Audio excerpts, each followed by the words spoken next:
We decided to buy one and see what happened. Millie Duke bought one gem after receiving a call about investing in precious stones.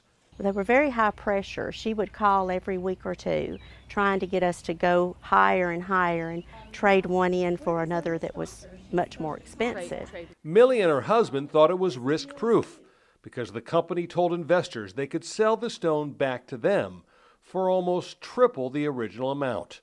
So people were led to believe that not only were they buying something that was undervalued to begin with, but that it was going to appreciate, very quickly. Millie bought one emerald for almost $5,000 and was told it would be worth $20,000 in just a few months. They were generally, worthless. An item that was purportedly worth $5,800 at the time of purchase was found to be worthless and was considered by the laboratory in New York to be essentially a green rock. Investors were warned not to break the seal on the packaging of the stones, and if they did, the buyback offer would be null and void. Victims were really afraid to open these containers and have these items checked for themselves for fear that they wouldn't be able to sell them through the company at a later date.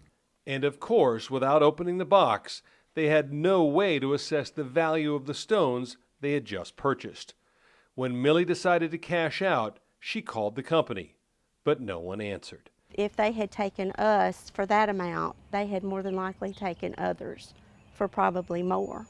In fact, more than 100 victims invested a total of $4 million. Millie went online and found several complaints on scamvictimsunited.com. She also learned some of the victims lost a lot of money. Many people had given their life savings. They had been out house losing money, retirement money, $15,000 and more.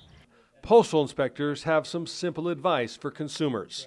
Never purchase expensive items like gems over the phone without being able to look them over. Once someone tells you that you can't really examine something that you're buying, you have to run the other way. That's a fraud.